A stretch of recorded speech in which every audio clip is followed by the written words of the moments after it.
for you. Transgression and observance of the law. In 1883, a young Serbian scientist named Nikola Tesla was working for the European division of the Continental Edison Company. He was a brilliant inventor, and Charles Batchelor, a plant manager and a personal friend of Thomas Edison, persuaded him he should seek his fortune in America, giving him a letter of introduction to Edison himself. So began a life of woe and tribulation that lasted until Tesla's death. When Tesla met Edison in New York, the famous inventor hired him on the spot.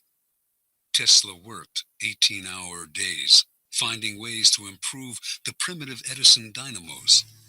Finally, he offered to redesign them completely. To Edison, this seemed a monumental task that could last years without paying off. But he told Tesla, "There's $50,000 in it for you, if you can do it." Tesla labored day and night on the project, and after only a year, he produced a greatly improved version of the dynamo, complete with automatic controls. He went to Edison to break the good news and receive his $50,000. Edison was pleased with the improvement, for which he and his company would take credit. But when it came to the issue of the money, he told the young Serb, "Tesla, you don't understand our American humor," and offered a small raise instead. Tesla's obsession was to create an alternating current system, AC, of electricity. Edison believed in the direct current system, DC, and not only refused to support Tesla's research, but later did all he could to sabotage it. Tesla turned to the great Pittsburgh magnate George Westinghouse, who had started his own electricity company. Westinghouse completely funded Tesla's research and offered him a generous royalty agreement on future profits. The AC system Tesla developed is still the standard today, but after patents were filed in his name, other scientists came forward to take credit for the invention, claiming that they had laid the groundwork for him. His name was lost in the shuffle, and the public came to associate the invention with Westinghouse himself. A year later, Westinghouse was caught in a takeover bid from J. Pierpont Morgan, who made him rescind the generous royalty contract he had signed with Tesla. Westinghouse explained to the scientist that his company would not survive if it had to pay him his full royalties. He persuaded Tesla to accept the buyout of his patents for $216,000. A large sum, no doubt, but far less than the $12 million they were worth at the time. The financiers had divested Tesla of the riches, the patents, and essentially the credit for the greatest invention of his career. The name of Guglielmo Marconi is forever linked with the invention of radio. But few know that in producing his invention, he broadcast a signal across the English Channel in 1899. Marconi made use of a patent Tesla had filed in 1897, and his work depended on Tesla's research. Once again, Tesla received no money and no credit. Tesla invented an induction motor as well as the AC power system, and he is the real father of radio. Yet, none of these discoveries bear his name. As an old man, he lived in poverty. In 1917, during his later impoverished years, Tesla was told he was to receive the Edison Medal of the American Institute of Electrical Engineers. He turned the medal down. "You propose," he said, "to honor me with a medal which I could pin upon my coat and strut for a vain hour before the members of your institute. You would decorate my body and continue to let starve for failure to supply recognition my mind and its creative products, which have supplied the foundation upon which the major portion of your institute exists." Interpretation. Many harbor the illusion that science, dealing with facts as it does, is beyond the petty rivalries that trouble the rest of the world. Nikola Tesla was one of those. He believed science had nothing to do with politics and claimed not to care for fame and riches. As he grew older, though, this ruined his scientific work. Not associated with any particular discovery, he could attract no investors to his many ideas. While he pondered great inventions for the future, others stole the patents he had already developed and got the glory for themselves. He wanted to do everything on his own, but merely exhausted and impoverished himself in the process. Edison was Tesla's polar opposite. He wasn't actually much of a scientific thinker or inventor. He once said that he had no need to be a mathematician because he could always hire one. That was Edison's main method. He was really a businessman and publicist, spotting the trends and the opportunities that were out there, then hiring the best in the field to do the work for him. If he had to, he would steal from his competitors. Yet his name is much better known than Tesla's and is associated with more inventions. The lesson is twofold. First, the credit for an invention or creation is as important, if not more important, than the invention itself. You must secure the credit for yourself and keep others from stealing it away or from piggybacking on your hard work. To accomplish this, you must always be vigilant and ruthless, keeping your creation quiet until you can be sure there are no vultures circling overhead. Second, learn to take advantage of other people's work to further your own cause. Time is precious and life is short. If you try to do it all on your own, you run yourself ragged, waste energy, and burn yourself out. It is far better to conserve your forces, pounce on the work others have done, and find a way to make it your own. Keys to power. This is the essence of the law. Learn to get others to do the work for you, while you take the credit and you appear to be of godlike strength and power. If you think it important to do all the work yourself, you will never get far, and you will suffer the fate of the Teslas of the world. Find people with the skills and creativity you lack. Either hire them while putting your own name on top of theirs, or find a way to take their work and make it your own. Their creativity thus becomes yours, and you seem a genius to the world. Law 8. Make other people come to you. Use bait if necessary. Judgment. When you force the other person to act, you are the one in control. It is always better to make your opponent come to you, abandoning his own plans in the process. Lure him with fabulous games, then attack. You hold the cards.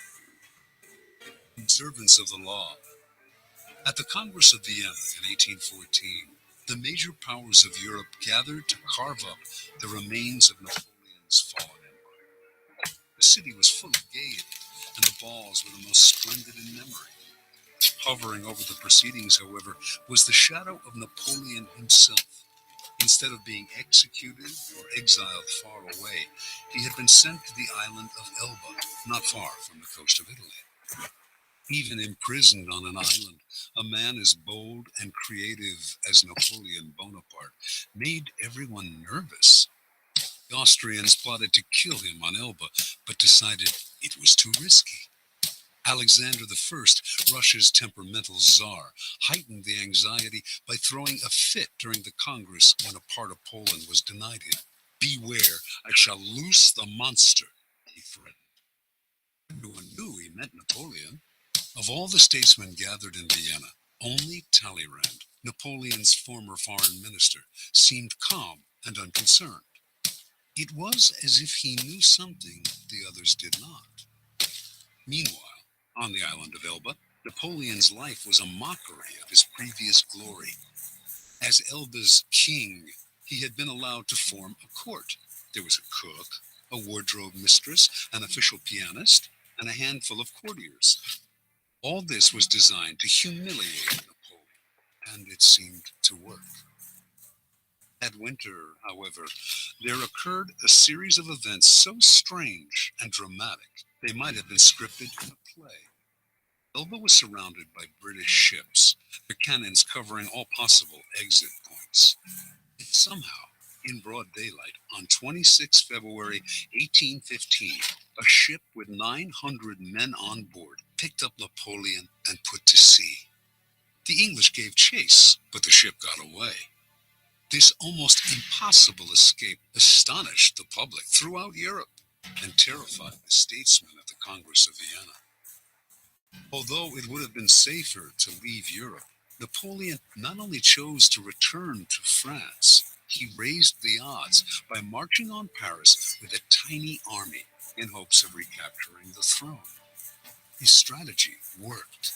People of all classes threw themselves at his feet. An army under Marshal Ney sped from Paris to arrest him, but when the soldiers saw their beloved former leader, they changed sides. Napoleon was declared emperor again. Volunteers swelled the ranks of his new army. Delirium swept the country. In Paris, crowds went wild. The king who had replaced Napoleon fled the country. For the next 100 days, Napoleon ruled France. Soon, however, the giddiness subsided. France was bankrupt, its resources nearly exhausted, and there was little Napoleon could do about this. At the Battle of Waterloo in June of that year, he was finally defeated for good.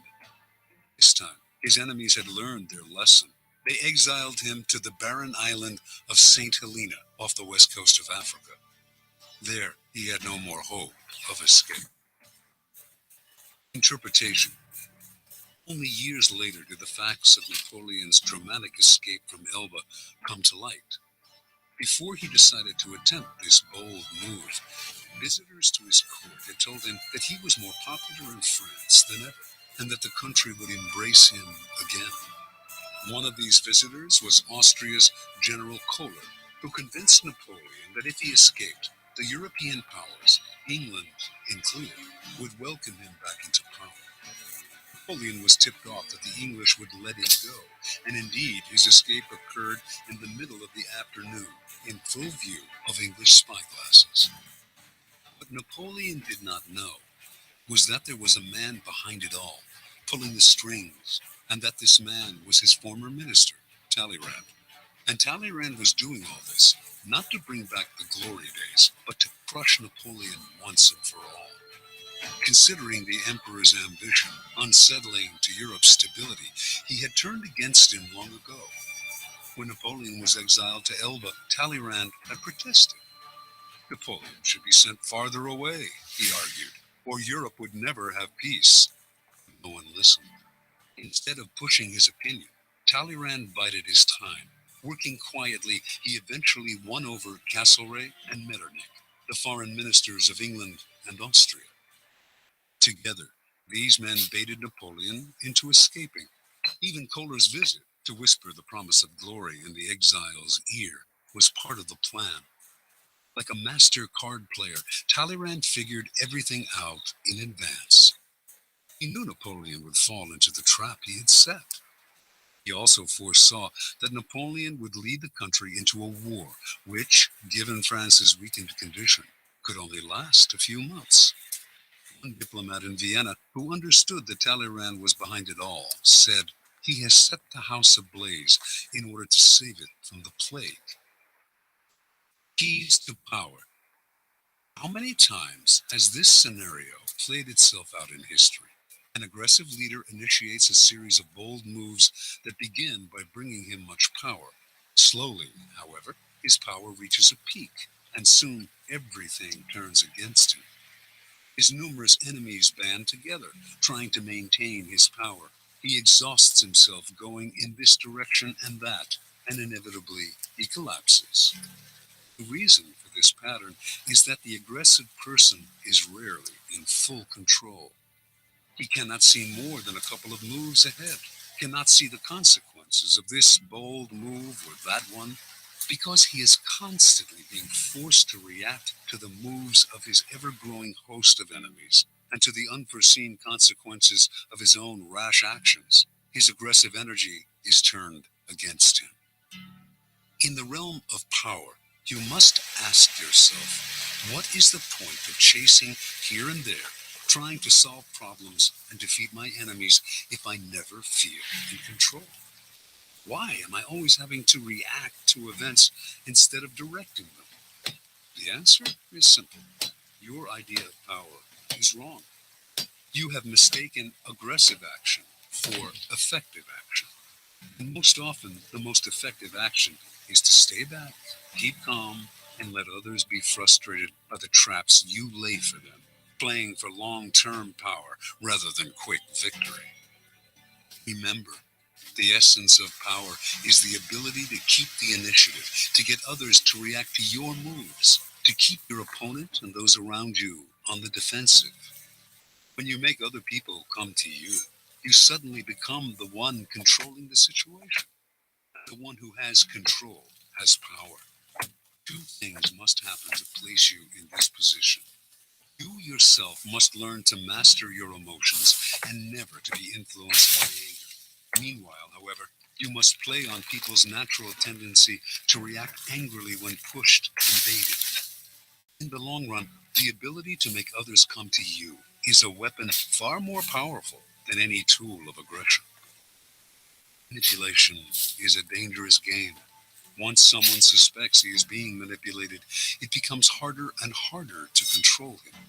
But when you make your opponent come to you, you create the illusion that he is controlling the situation. He does not feel the strings that pull him, just as Napoleon imagined that he himself was the master of his daring escape and return to power.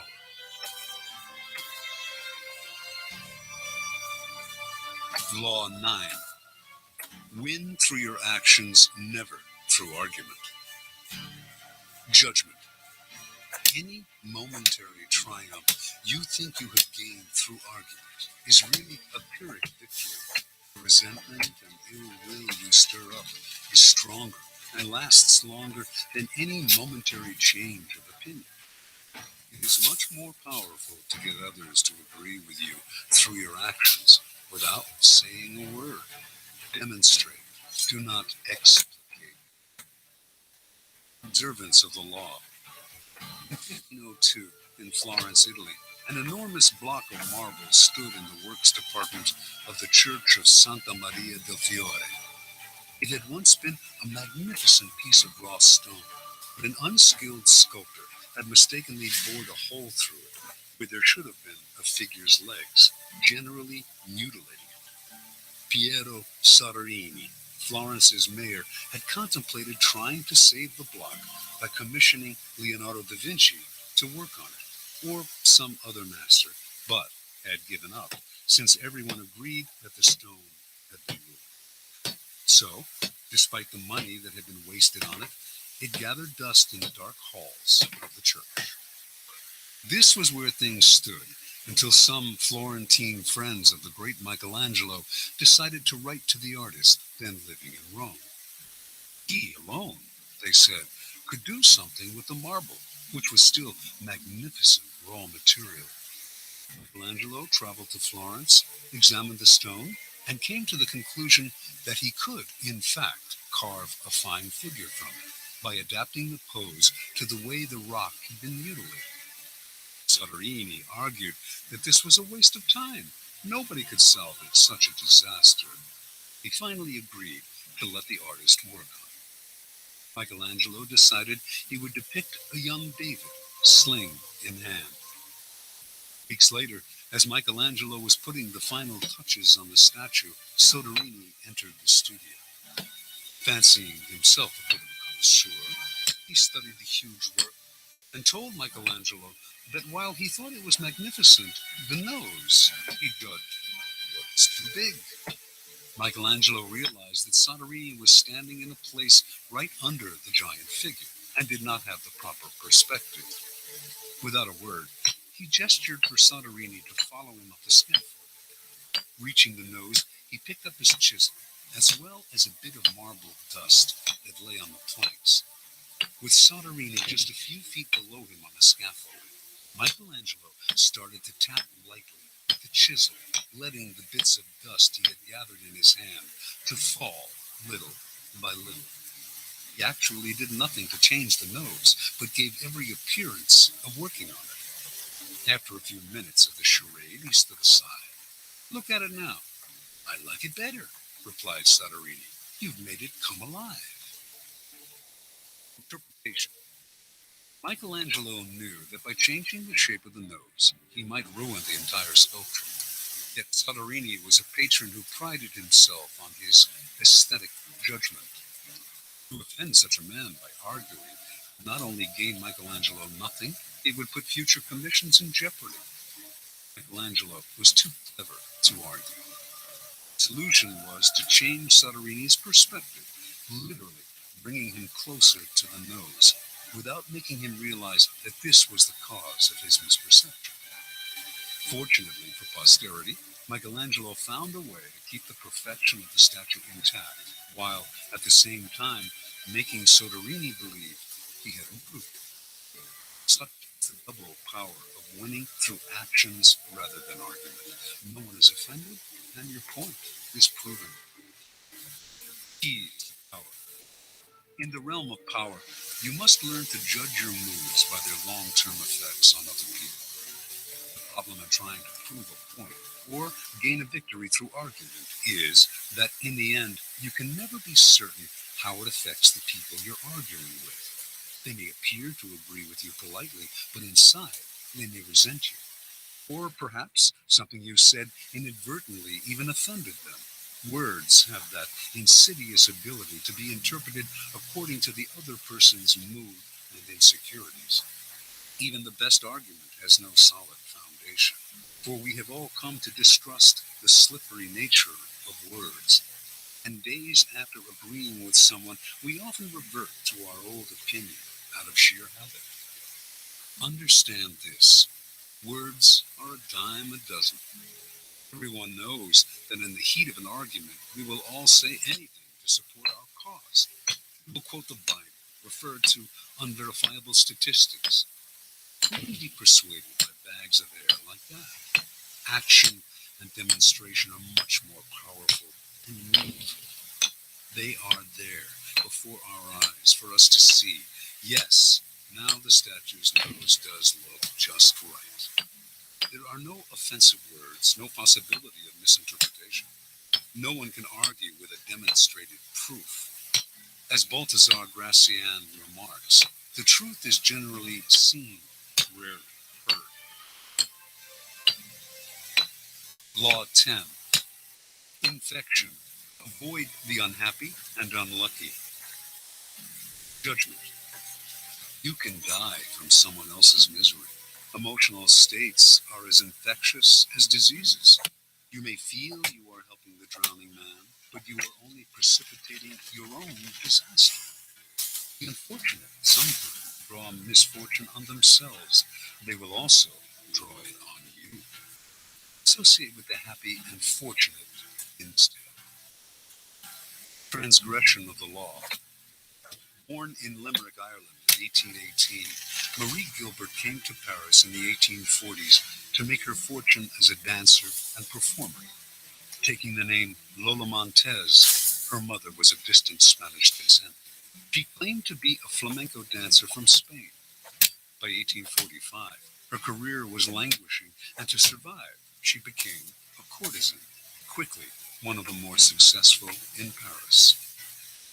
Only one man could salvage Lola's dancing career, Alexandre Dujarier, owner of the newspaper with the largest circulation in France, and also the newspaper's drama critic. She decided to woo and conquer him. Investigating his habits, she discovered that he went riding every morning. An excellent horsewoman herself, she rode out one morning and accidentally ran into him. Soon they were riding together every day. A few weeks later, Lola moved into his apartment. For a while, the two were happy together. With Dujarrier's help, Lola began to revive her dancing career. Despite the risk to his social standing, Dujarrier told friends he would marry her in the spring. Lola had never told him that she had eloped at age 19 with an Englishman and was still legally married. Although Dujarrier was deeply in love, his life started to slide downhill. His fortunes in business changed, and influential friends began to avoid him. One night, Dujarrier was invited to a party. attended by some of the wealthiest young men in Paris. Lola wanted to go too, but he would not allow it. They had their first quarrel, and Dujarier attended the party by himself. There, hopelessly drunk, he insulted an influential drama critic, Jean-Baptiste Rosemont de Beauvalon, perhaps because of something the critic had said about Lola. The following morning, Beauvalon challenged him to a duel. Beauvalon was one of the best pistol shots in France. Dujarier tried to apologize, but the duel took place and he was shot and killed. Thus ended the life of one of the most promising young men of Paris society. Devastated, Lola left Paris. In 1846, Lola Montez found herself in Munich, where she decided to woo and conquer King Ludwig of Bavaria. The best way to Ludwig, she discovered, was through his aide-de-camp, Count Otto von Rechberg, a man with a fondness for pretty girls. One day, when the Count was breakfasting at an outdoor cafe, Lola rode by on her horse, was accidentally thrown from the saddle, and landed at Rechberg's feet. The Count rushed to help her and was enchanted. He promised to introduce her to Ludwig. Rechberg arranged an audience with the king for Lola, but when she arrived in the anteroom, she could hear the king saying he was too busy to meet a favor-seeking stranger. Lola pushed aside the sentries and entered his room anyway. In the process, the front of her dress somehow got torn, perhaps by her, perhaps by one of the sentries. And to the astonishment of all, most especially the king, her bare breasts were brazenly exposed. Lola was granted her audience with Ludwig.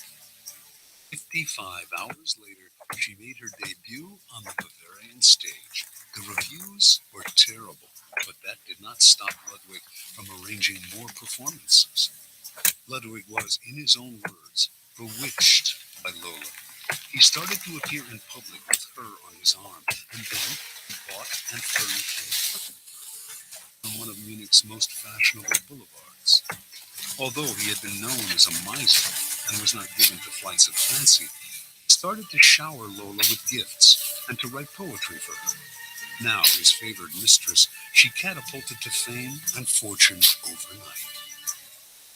Lola began to lose her sense of proportion.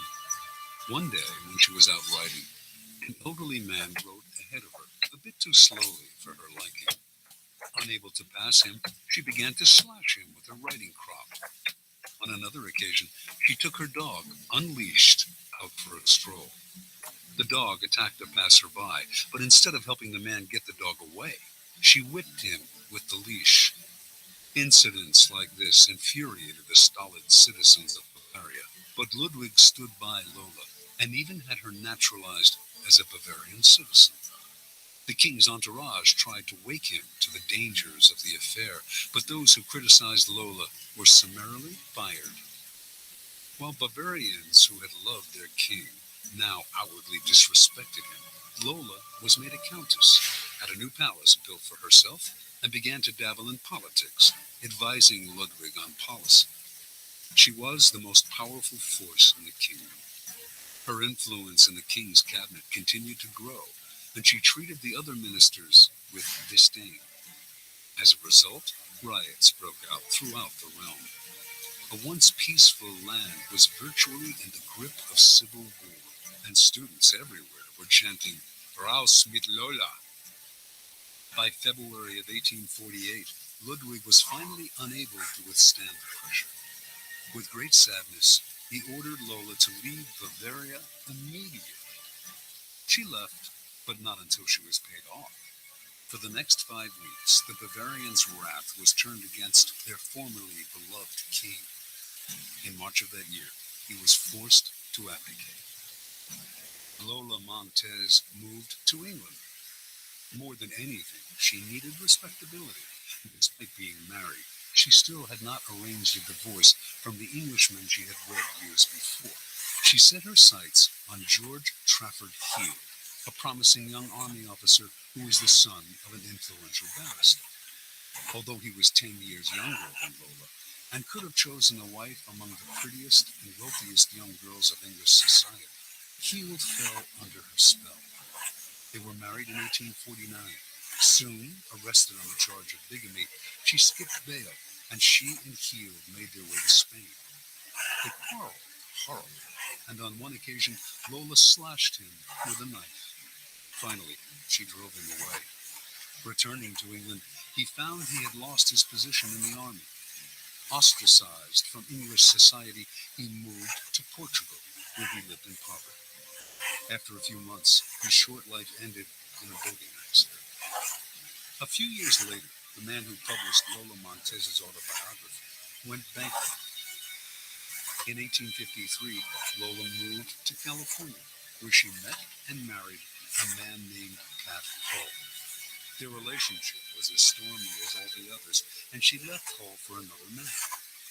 He took to drink and fell into a deep depression that lasted until he died 4 years later, still a relatively young man. At the age of 41, Lola gave away her clothes and finery and turned to God. She toured America lecturing on religious topics, dressed in white and wearing a halo-like white headgear. She died 2 years later, in 1861. Interpretation. Lola Montez attracted men with her wiles, but her power over them went beyond the sexual. It was through the force of her character that she kept her lovers enthralled. Men were sucked into the maelstrom she churned up around her. They felt confused, upset, but the strength of the emotions she stirred also made them feel more alive. As is often the case with infection, the problems would only arise over time. Lola's inherent instability would begin to get under her lover's skin. They would find themselves drawn into her problems, but their emotional attachment to her would make them want to help her. This was the crucial point of the disease, for Lola Montez could not be helped. Her problems were too deep. Once the lover identified with them, he was lost. He would find himself embroiled in quarrels. The infection would spread to his family and friends, or, in the case of Ludwig, to an entire nation. You could spend a lifetime studying the pathology of infecting characters, but don't waste your time. Just learn the lesson. When you suspect you are in the presence of an infector, don't argue, don't try to help, don't pass the person on to your friends, or you will become enmeshed. Flee the infector's presence or suffer the consequences. Keys to power. Those misfortunates among us who have been brought down by circumstances beyond their control deserve all the help and sympathy we can give them. But there are others who are not born to misfortune or unhappiness, but who draw it upon themselves by their destructive actions and unsettling effect on others. It would be a great thing if we could raise them up, change their patterns, but more often than not, it is their patterns that end up getting inside and changing us. The incurably unhappy and unstable have a particularly strong infecting power because their characters and emotions are so intense. They often present themselves as victims, making it difficult at first to see their miseries as self-inflicted. Before you realize the real nature of their problems, you have been infected by them. Understand this. In the game of power, the people you associate with are critical. The risk of associating with infectors is that you will waste valuable time and energy trying to free yourself. Through a kind of guilt by association, you will also suffer in the eyes of others. Never underestimate the dangers of infection. Law 11. Learn to keep people dependent on you. Judgment. To maintain your independence, you must always be needed and wanted. The more you are relied on, the more freedom you have. Make people depend on you for their happiness and prosperity, and you have nothing to fear. Never teach them enough so that they can do without you. Observance of the law. When Otto von Bismarck became a deputy in the Prussian parliament in 1847, he was 32 years old and without an ally or friend. Looking around him, he decided that the side to ally himself with was not the Parliament's liberals or conservative, not any particular minister, and certainly not the people.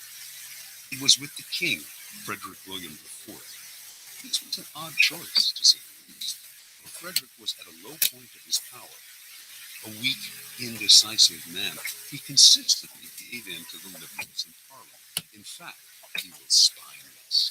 He stood for much that Bismarck disliked personally and politically. Yet, Bismarck courted Frederick night and day. When other deputies attacked the king for his many inept moves, only Bismarck stood by him. Finally, it all paid off. In 1851, Bismarck was made a minister in the king's cabinet. Now, he went to work. Time and again, he forced the king's hand, getting him to build up the military, to stand up to the liberals, to do exactly as Bismarck wished. He worked on Frederick's insecurity about his manliness, challenging him to be firm and to rule with pride. And he slowly restored the king's powers until the monarchy was once again the most powerful force in Prussia. When Frederick died in 1861, his brother William assumed the throne. William disliked Bismarck intensely and had no intention of keeping him around. But he also inherited the same situation his brother had: enemies galore who wanted to nibble his power away. He actually considered abdicating, feeling he lacked the strength to deal with this dangerous and precarious position. But Bismarck insinuated himself once again. He stood by the new king, gave him strength, and urged him into firm and decisive action. The king grew dependent on Bismarck's strong-arm tactics to keep his enemies at bay, and despite his antipathy for him, he soon made him his prime minister. The two quarreled often over policy. Bismarck was much more conservative, but the king understood his own dependency. Whenever the prime minister threatened to resign, the king gave in to him time after time. It was, in fact, Bismarck who set the state policy. Years later, Bismarck's actions as Prussia's prime minister led the various German states to be united into one country. Now, Bismarck enabled the king into letting himself be crowned Emperor of Germany. Yet it was really Bismarck who had reached the heights of power. As right-hand man to the emperor, and as imperial chancellor and knighted prince, he pulled all the levers. Iron and blood, in Bismarck's phrase. Then you will survive your masters, as Bismarck did. You will have all the benefits of power without the thorns that come from being a master. Keys to power. The ultimate power is the power to get people to do as you will. When you can do this without having to force people or hurt them, when they willingly grant you what you desire, then your power is untouchable. The best way to achieve this position is to create a relationship of dependence. The master requires your services. He is weak or unable to function without you. You have enmeshed yourself in his work so deeply that doing away with you would bring him great difficulty, or at least would mean valuable time lost in training another to replace you. Once such a relationship is established, you have the upper hand, the leverage to make the master do as you wish. It is the classic case of the man behind the throne, the servant of the king who actually controls the king. Do not be one of the many who mistakenly believe that the ultimate form of power is independence. Power involves a relationship between people. You will always need others as allies, pawns, or even as weak masters who serve as your front. The completely independent man would live in a cabin in the woods. He would have the freedom to come and go as he pleased, but he would have no power. The best you can hope for is that others will grow so dependent on you that you enjoy a kind of reverse independence. Their need for you frees you. One last warning. Do not imagine that your master's dependence on you will make him love you. In fact, he may resent and fear you. But as Machiavelli said, it is better to be feared than loved. Fear you can control. Love? Never. Depending on an emotion as subtle and changeable as love or friendship will only make you insecure. Better to have others depend on you out of fear of the consequences of losing you than out of love of your company.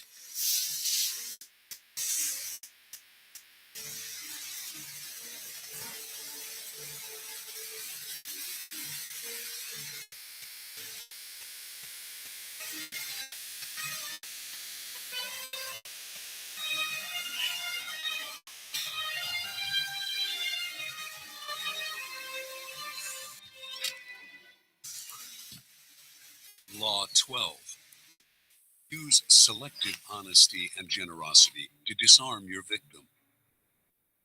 Judgment. One sincere and honest move will cover over dozens of dishonest ones. Open-hearted gestures of honesty and generosity bring down the guard of even the most suspicious people. Once your selective honesty opens a hole in their armor, you can deceive and manipulate them at will. A timely gift, a Trojan horse, will serve the same purpose. Observance of the law. Sometime in 1926, a tall, dapperly dressed man paid a visit to Al Capone, the most feared gangster of his time. Speaking with an elegant continental accent, the man introduced himself as Count Victor Lustig. He promised that if Capone gave him $50,000, he could double it. Capone had more than enough funds to cover the investment, but he wasn't in the habit of entrusting large sums to total strangers. He looked the Count over. Something How was life treating you? was different. His classy style, his manner. And so Capone decided to play along. He counted up the bills personally and handed them to Lustig. Okay, Count, said Capone. Double it in 60 days, like you said. Lustig left with the money, put it in a safe deposit box in Chicago, then headed to New York, where he had several other money-making schemes in progress. The $50,000 remained in the bank box untouched. Lustig made no effort to double it. 2 months later, he returned to Chicago, took the money from the box, and paid Capone another visit. He looked at the gangster's stony-faced bodyguards, smiled apologetically, and said, "Please accept my profound regrets, Mr. Capone. I'm sorry to report that the plan failed. I failed." Capone slowly stood up. He glowered at Lustig, debating which part of the river to throw him in, but the Count reached into his coat pocket, withdrew the $50,000, and placed it on the desk. "Here, sir, is your money, to the penny. Again, my sincere apologies. This is most embarrassing. Things didn't work out the way I thought they would. I would have loved to have doubled your money for you, and for myself. Lord knows I knew it, but the plan just didn't materialize." Holmes sagged back into his chair, confused. "I know you're a calm man, Count," said Capone. "I knew it the moment you walked in here. I expected either $100,000 or nothing. But this, getting my money back, no." "Again, my apologies, Mr. Capone," said Lustig, as he picked up his hat and began to leave. "My God, you're honest," yelled Capone. "If you're on the spot, here's $5 to help you along." Counted out 5 $1,000 bills, $50,000. He stopped, bowed deeply, mumbled his thanks, and left, taking the money. $5,000 was what Lustig had been after all along. Interpretation. Count Victor Lustig, a man who spoke several languages and prided himself on his refinement and culture, was one of the great con artists of modern times. He was known for his audacity, his fearlessness, and, most important, his knowledge of human psychology. He could size up a man in minutes, discovering his weaknesses, and he had radar for suckers. Lustig knew that most men build up defenses against crooks and other trouble. The con artist's job is to bring those defenses down. One sure way to do this is to through an act of apparent sincerity and honesty. Who is not the person literally caught in the act of being honest? Lustig used selective honesty many times, but with Capone, he went a step further. No normal con man would have dared such a con. He would have chosen his suckers for their meekness, for that look about them that says they will take their medicine without complaint. Con Capone, and you would spend the rest of your life, whatever afraid. But Lustig understood that a man like Capone spends his life mistrusting others. No one around him is honest or generous, and being so much in the company of wolves is exhausting, even depressing. A man like Capone yearns to be the recipient of an honest or generous gesture, to feel that not everyone has an angle or is up to rock. Lustig's act of selective honesty disarmed Capone because it was so unexpected. A con artist loves conflicting emotions, since the person caught up in them is so easily distracted and deceived. Do not shy away from practicing this law on the Capones of the world. With a well-timed gesture of honesty or generosity, you will have the most brutal and cynical beast in the kingdom eating out of you. Here's the power. The essence of deception is distraction. Distracting the people you want to deceive gives you the time and space to do something they won't notice. An act of kindness, generosity, or honesty is the most powerful form of distraction because it disarms other people's suspicions. Turns them into children, eagerly lapping up any kind of affectionate gesture. In ancient China, this was called giving before you take. Giving makes it hard for the other person to notice the take. It is a device with infinite practical uses. Brazenly taking something from someone is dangerous, even for the powerful. The victim will plot revenge. It is also dangerous simply to ask for what you need, no matter how politely. Unless the other person sees some gain for themselves, they may come to resent your neediness. Learn to give before you take. It softens the ground, takes the bite out of a future request, or simply creates a distraction.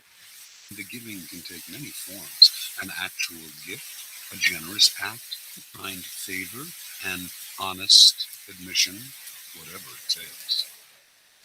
Selective honesty is best employed on your first encounter with someone. We are all creatures of habit, and our first impressions last a long time. If someone believes you are honest at the start of your relationship, it takes a lot to convince them otherwise. This gives you room to maneuver. A single act of honesty is often not enough. What is required is a reputation for honesty built on a series of acts. These can be quite inconsequential once its reputation is established. As with first impression, it is hard to shake. Selective kindness should also be part of your arsenal of deception. Selective kindness will often break down even the most stubborn foe. Aiming right for the heart, it corrodes the will to fight back. Remember, by playing on people's emotions, calculated acts of kindness can turn a Capone into a gullible child. As with any emotional approach, the tactic must be practiced with caution. If people see through it, their disappointed feelings of gratitude and warmth will become the most violent hatred and distrust. Unless you can make the gesture seem sincere and heartfelt, do not play with fire. Law 13. When asking for help, appeal to people's self-interest, never to their mercy or gratitude. Judgment. If you need to turn to an ally for help, do not bother to remind him of your past assistance and good deeds. Judgment 13. When asking for help, appeal to people's self-interest, never to their mercy or gratitude. Judgment. If you need to turn to an ally for help, do not bother to remind him of your past assistance and good deeds. You will find a way to ignore you. Instead, uncover something in your request or in your alliance with me that will benefit you and emphasize it out of all proportion. He will respond enthusiastically when he sees something to be gained for himself. Observance of the law. In 433 BC, just before the Peloponnesian War, the island of Corcyra, later called Corfu, and the Greek city-state of Corinth stood on the brink of conflict. Both sides sent ambassadors to Athens to try to win over the Athenians to their side. The stakes were high, since whoever had Athens on his side was sure to win, and whoever won the war would certainly give the defeated side no mercy. Corcyra spoke first. Its ambassador began by admitting that the island had never helped Athens before, and in fact had allied itself with Athens' enemies. There were no ties of friendship or gratitude between Corcyra and Athens. Yes, the ambassador admitted, he had come to Athens now out of fear and concern for Corcyra's safety. The only thing he could offer was an alliance of mutual interests. Corcyra had a navy only surpassed in size and strength by Athens' own. An alliance between the two states would create a formidable force, one that could intimidate the rival state of Sparta. That, unfortunately, was all Corcyra had to offer. The representative from Corinth then gave a brilliant, passionate speech in sharp contrast to the dry, colorless approach of the Corcyran. He talked of everything Corinth had done for Athens in the past. He asked how it would look to Athens' other allies if the city put an agreement with a former enemy over one with a present friend, one that had served Athens' interest loyally. Perhaps those allies would break their agreements with Athens if they saw that their loyalty was not valued. He referred to Hellenic law and the need to repay Corinth for all its good deeds. He finally went on to list the many services Corinth had performed for Athens and the importance of showing gratitude to one's friends. After the speech, the Athenians debated the issue in an assembly. On the second round, they voted overwhelmingly to ally with Corcyra and drop Corinth. Interpretation. History has remembered the Athenians nobly, but they were the preeminent realists of classical Greece.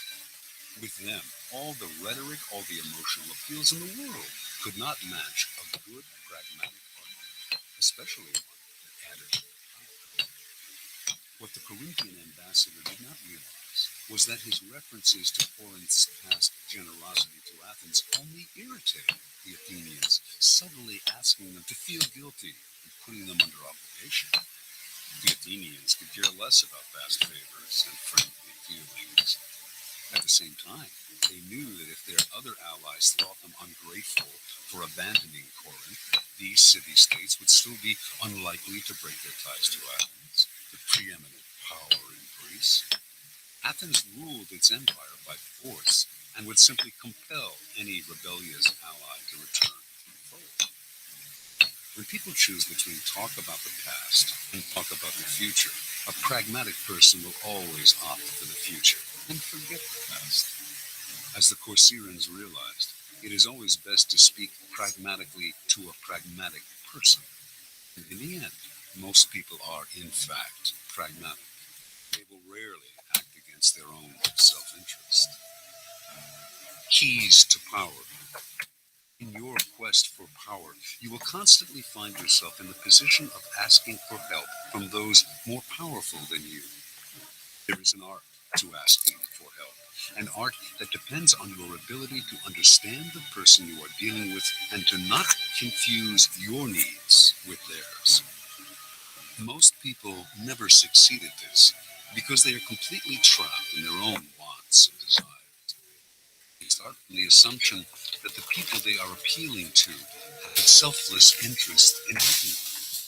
They talk as if their needs matter to these people. Probably couldn't care less. Sometimes they refer to larger issues, a great cause, or grand emotions such as love and gratitude. They go for the big picture when simple everyday realities would have much more appeal. What they do not realize is that even the most powerful person is locked inside needs of his own, and that if you make no appeal to his self-interest, he merely sees you as desperate, or at best, a waste of time. A key step in the process is to understand the other person's psychology. Is he vain? Is he concerned about his reputation or his social standing? Does he have enemies you could help him vanquish? Is he simply motivated by money and power? When the Mongols invaded China in the 12th century, they threatened to obliterate a culture that had thrived for over 2,000 years. Their leader, Genghis Khan, saw nothing in China but a country that lacked pasturing for its forces. He decided to destroy the place, leveling all its cities, for it would be better to exterminate the Chinese than let the grass grow. It was not a soldier, a general, or a king who saved the Chinese from devastation, but a man named Yelu Chutsai. A foreigner himself, Chutsai had come to appreciate the superiority of Chinese culture.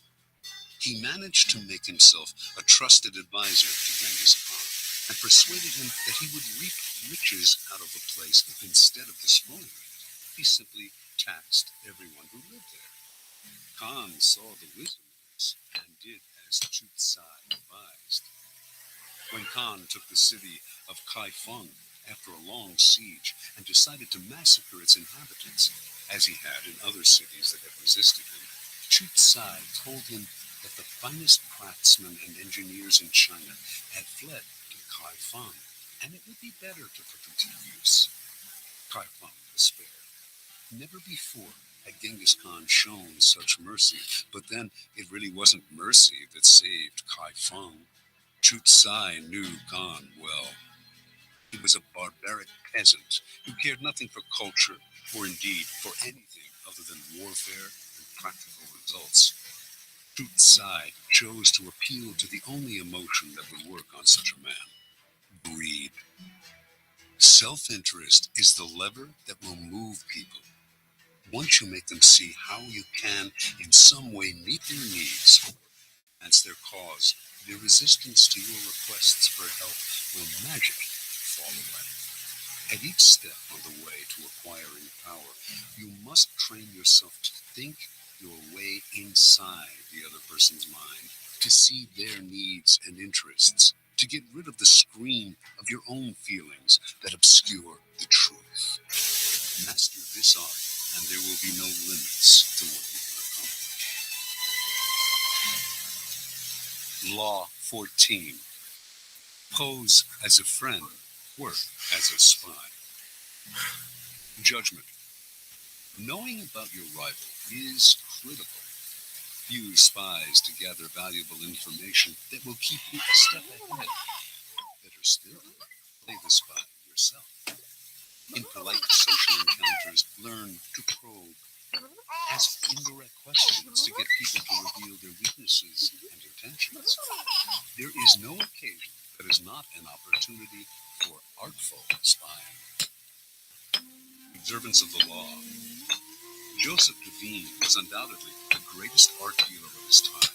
From 1904 to 1940, he almost single-handedly monopolized America's millionaire art collecting market. But one prize plum eluded him: the industrialist Andrew Mellon. Before he died, Devine was determined to make Mellon a client. Devine's friends said this was an impossible dream. Mellon was a stiff, taciturn man. The stories he had heard about the congenial, talkative Devine rubbed him the wrong way. He had made it clear he had no desire to meet him. Yet Devine told his doubting friends, "Not only will Mellon buy from me, but he will buy only from me." For several years, he tracked his prey, learning the man's habits, tastes, phobias. To do this, he secretly put several of Mellon's staff on his own payroll, worming valuable information out of them. By the time he moved into action, he knew Mellon about as well as Mellon's wife did. In 1921, Mellon was visiting London and staying in a palatial suite on the third floor of Claridge's Hotel. Duveen booked himself into the suite just below Mellon's on the second floor. He had arranged for his valet to befriend Mellon's valet, and on the fateful day he had chosen to make his move, Mellon's valet told Duveen's valet, who told Duveen that he had just helped Mellon on with his overcoat and that the industrialist was making his way down the corridor to wait for the lift. Duveen's valet hurriedly helped Duveen with his own overcoat. Seconds later, Duveen entered the lift, and lo and behold, there was Mellon. "How do you do, Mr. Mellon?" said Duveen, introducing himself. "I am on my way to the National Gallery to look at some pictures." How uncanny! That was precisely where Mellon was headed. And so Duveen was able to accompany his prey to the one location that would ensure his success. He knew Mellon's taste, inside and out, and while the two men wandered through the museum, he dazzled the magnate with his knowledge. Once again, quite uncannily, they seemed to have remarkably similar tastes. Mellon was pleasantly surprised. This wasn't the Duveen he had expected. The man was charming and agreeable, and clearly had exquisite taste. When they returned to New York, Mellon visited Duveen's exclusive gallery and fell in love with the collection.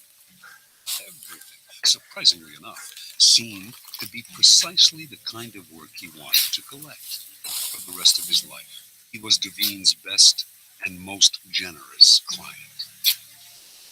Interpretation. A man as ambitious and competitive as Joseph Duveen left nothing to chance. What's the point of winging it? Or just hoping you may be able to charm this or that client? It's like shooting ducks blindfold. Arm yourself with a little knowledge and your aim improves. Mellon was the most spectacular of Duveen's catches, but he spied on many a millionaire. And secretly putting members of his clients' household staffs on his own payroll, he would gain constant access to valuable information about their master's comings and goings, changes in taste, and other such tidbits of information that would put him a step ahead. A rival of Duveen's, who wanted to make Henry Frick a client, noticed that whenever he visited this wealthy New Yorker, Duveen was there before him, as if he had a sixth sense. To other dealers, Duveen seemed to be everywhere, and to know everything before they did. His powers discouraged and disheartened them, until many simply gave up going after the wealthy clients who could make a dealer rich. Such is the power of artful spying. It makes you seem all-powerful, clairvoyant. Your knowledge of your mark can also make you seem charming. So well can you anticipate their desires. No one sees the source of your power, and what they cannot see, they cannot fight. Keys to power. In the realm of power, your goal is a degree of control over future events. Part of the problem you face, then, is that people won't tell you all their thoughts, emotions, and plans. Carefully controlling what they say, keep the most critical parts of their character hidden. Their weaknesses, ulterior motives, obsessions. The result is that you cannot predict their moves and are constantly in the dark. The trick is to find a way to probe them, to find out their secrets and hidden intentions without letting them know what you are up to. This is not as difficult as you might think. Friendly Front will let you secretly gather information on friends and enemies alike. Let others consult the horoscope or read tarot cards. You have more concrete means of seeing into the future. The most common way of spying is to use other people, as Duveen did. The method is simple, powerful, but risky. You will certainly gather information, but you have little control over the people who are doing the work. Perhaps they will ineptly reveal your spying, or even secretly turn against you. It is far better to be the spy yourself, to pose as a friend while secretly gathering information. During social gatherings and innocuous encounters, pay attention. This is when people's guards are down. By suppressing your own personality, you can make them reveal things. The brilliance of the maneuver is that they will mistake your interest in them for friendship, so that you not only learn, you make allies. Nevertheless, you should practice this tactic with caution and care. If people begin to suspect you are worming secrets out of them under the cover of conversation, they will strictly avoid you.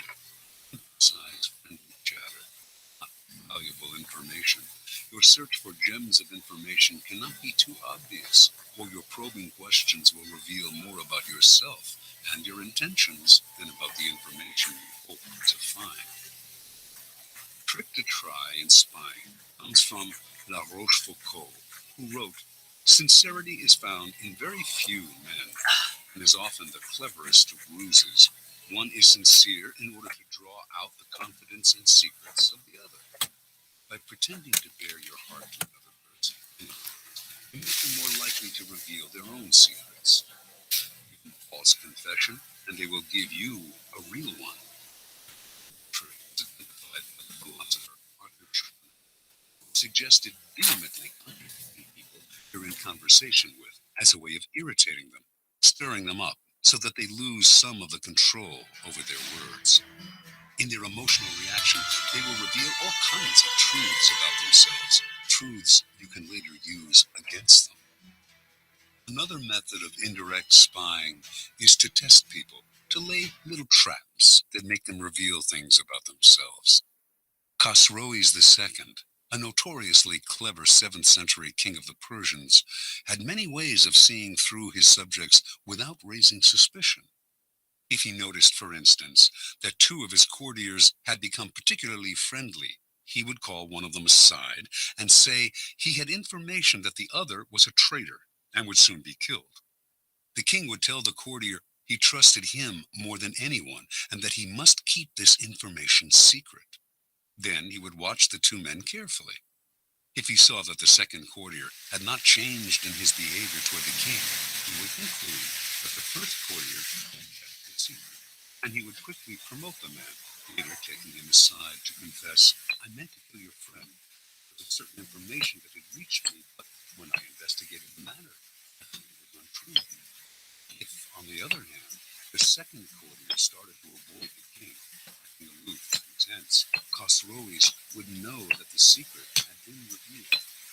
He would ban the second courtier from his court, letting him know that the whole business had only been a test, but that even though the man had done nothing wrong, he could no longer trust him. The first courtier, however, had revealed the secret, and him Khosroes would ban from his entire kingdom. It may seem an odd form of spying that reveals not empirical information, but a person's character. Often, however, it is the best way of solving problems before they arise. Tempting people with certain acts to learn about their loyalty, their honesty, and so on. And this kind of knowledge is often the most valuable of all. Armed with it, you can predict their actions in the future.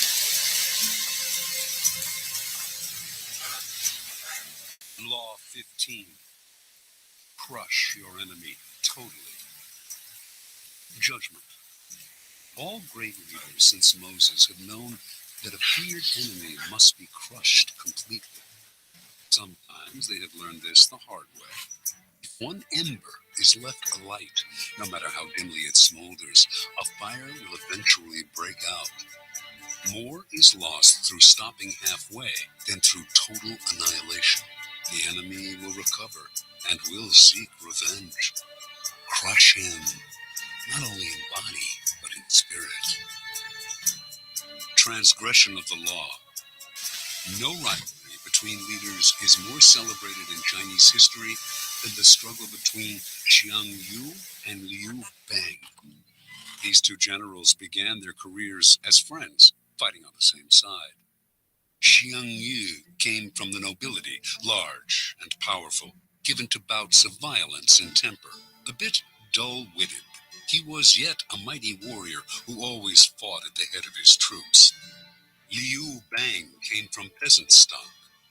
He had never been much of a soldier and preferred women and wine to fighting. In fact, he was something of a scoundrel, but he was wily, and he had the ability to recognize the best strategists, keeping them as his advisors, and listen to their advice. He had risen in the army through these strengths. In 208 BC, the king of Chu sent two massive armies to conquer the powerful kingdom of Qin. One army went north, under the generalship of Sung Yi, with Xiong Yu second in command. The other, led by Liu Bang, headed straight toward Qin. The target was the kingdom's splendid capital, Xianyang, and Xiong Yu, ever violent and impatient, could not stand the idea that Liu Bang would get to Xianyang first, and perhaps would assume command of the entire army. At one point on the northern front, Xiong's commander, Sung Yi, hesitated in sending his troops into battle. Furious, Xiong entered Sung Yi's tent, proclaimed him a traitor, cut off his head, and assumed sole command of the army. Without waiting for orders, he left the northern front and marched directly on Xianyang. He felt certain he was the better soldier and general than Liu, but to his utter astonishment, his rival, leading a smaller, swifter army, managed to reach Xianyang first. Xiong had an advisor, Fan Tsang, who warned him, this village headman, Liu Bang, used to be greedy only for riches and women, but since entering the capital, he has not been led astray by wealth, wine, or sex. That shows he is aiming high. Fan Tsang urged Xiong to kill his rival before it was too late. He told the general to invite the wily peasant to a banquet at their camp outside Xianyang, and, in the midst of a celebratory sword dance, to have his head cut off. The invitation was sent. Liu fell for the trap and came to the banquet. But Xiong hesitated in ordering the sword dance, and by the time he did the signal, Liu had sensed a trap and managed to escape. Cried Fan Tsang in disgust, seeing that Xiong had botched the plot. One cannot plan with a simpleton. Liu Bang will steal your empire yet and make us all his prisoners. Realizing his mistake, Xiong hurriedly marched on Xianyang, this time determined to hack off his rival's head. Liu was never one to fight when the odds were against him, and he abandoned the city. Xiong captured Xianyang, murdered the young prince of Qin, and burned the city to the ground. Liu was now Xiong's bitter enemy, and he pursued him for many months, finally cornering him in a walled city. Lacking food, his army in disarray, Liu sued for peace. Again, Fan Tsang warned Xiong, crush him now. If you let him go again, you will be sorry later. But Xiong decided to be merciful. He wanted to bring Liu back to Chu alive, and to force his former friend to acknowledge him as master. But Fan proved right. Liu managed to use the negotiations for surrender as a distraction, and he escaped with a small army. Xiong, amazed that he had yet again let his rivals slip away, once more set out after Liu, this time with such ferocity that he seemed to have lost his mind. A few weeks later, in the thick of the hunt, Xiong scattered his forces unwisely, and in a surprise attack, Liu was able to surround his main garrison. For the first time, the tables were turned. Now, it was Xiong who sued for peace. Liu's top advisor urged him to destroy Xiong, It was nice crush his army, and show no mercy. Making a false treaty, he lured Xiong into relaxing his defense, then slaughtered almost all of his army. Xiong managed to escape. Alone and on foot, knowing that Liu had put a bounty on his head, he came upon a small group of his own retreating soldiers and cried out, I hear Liu Bang has offered 1,000 pieces of gold and a fief of 10,000 families for my head. Let me do you a favor. Then he slit his own throat and died. Interpretation. This is the fate that faces all of us when we sympathize with our enemies, when pity or the hope of reconciliation makes us pull back from doing away with them. We only strengthen their fear and hatred of us. We have beaten them and they are humiliated, yet we nurture these resentful vipers who will one day kill us. Power cannot be dealt with this way. It must be exterminated, crushed, and denied the chance to return to haunt us. This is all the truer with a former friend who has become an enemy. The law governing fatal antagonisms reads, reconciliation is out of the question. Only one side can win, and it must win totally. Liu Bang learned this lesson well. After defeating Xiang Yu, the son of a farmer went on to become supreme commander of the armies of Chu, crushing his next rival, the king of Chu, his own former leader. He crowned himself emperor, defeated everyone in his path, and went down in history as one of the greatest rulers of China.